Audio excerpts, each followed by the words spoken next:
le Burkina Faso, patrie des femmes et des hommes intègres, a vécu au cours de ces dernières semaines l'une des plus graves tragédies de son histoire après l'insurrection des 30 et 31 octobre 2014. Cette tragédie aura permis de révéler à la face du monde entier que le peuple burkinabé, fier à sa dignité, retrouverait aux frais du sang de ses fils et filles depuis l'insurrection d'octobre dernier. Plus qu'un slogan, ce peuple a fait le serment qu'effectivement, plus rien ne sera comme avant. Cette stratégie orchestrée par une poignée de médiocres, nourris par les forces du mal et de l'intérêt boulimique, ont contraint le peuple, notamment dans sa phase jeune, à entrer en résistance dès l'appel du président du Conseil national de la transition, des syndicats des travailleurs et de plusieurs organisations de la société civile. Le peuple a répondu à l'appel et dans toutes les villes du pays est sorti les mains nues face à des soldats qui se vantent d'être un corps d'élite de notre armée nationale, mais qui ont tué des enfants du peuple qui sont censés protéger. Cette résistance populaire, réprimée dans le sang, a fait écho dans les casernes des différentes garnisons du pays où des officiers dits ont répondu à l'appel du vaillant peuple burkinabé.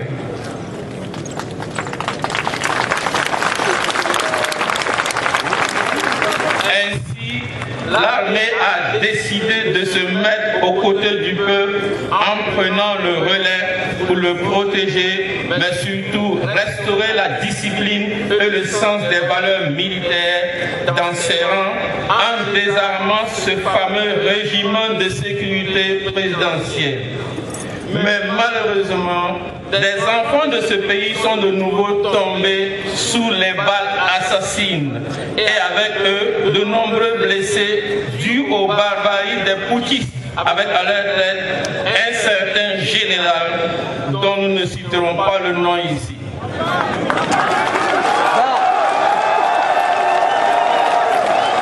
Ainsi,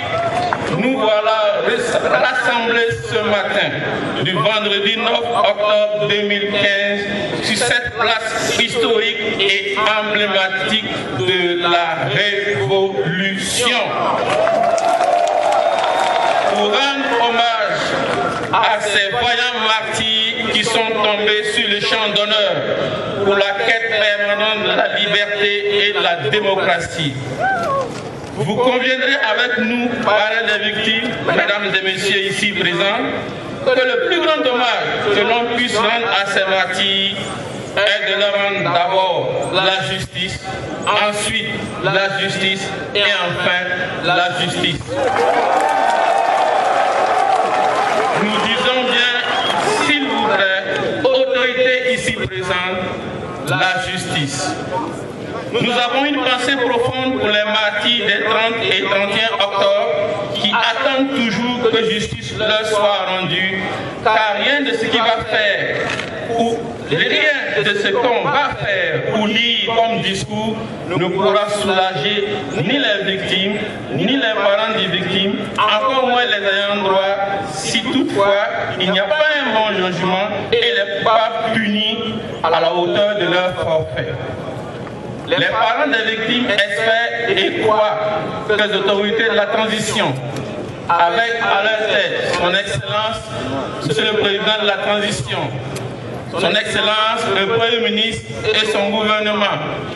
et aussi son Excellence le Président du CNT, feront tout ce qui est en leur pouvoir pour que justice soit rendue aux martyrs. Avec la paix et la sérénité retrouvées, le peuple burkinabé espère se tourner vers des élections qu'il veut apaiser, transparentes, équitables et acceptées de tous.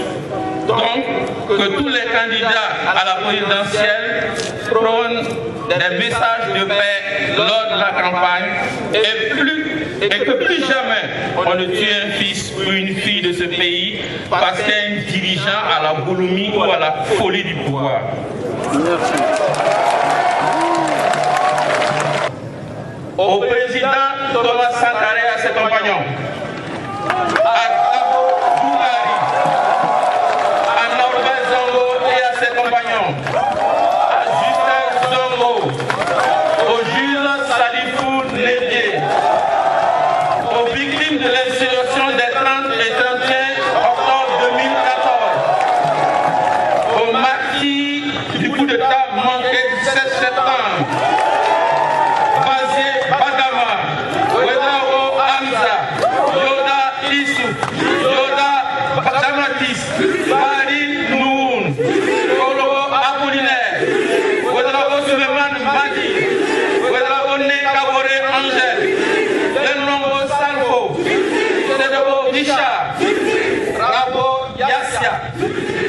justice.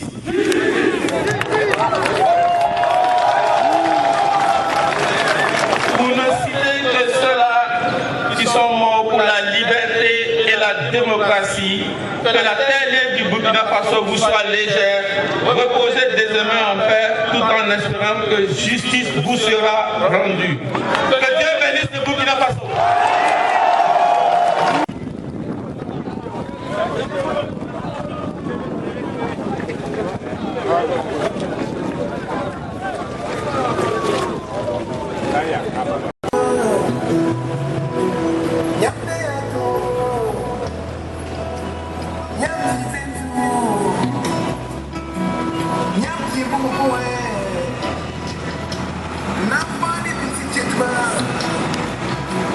That's what we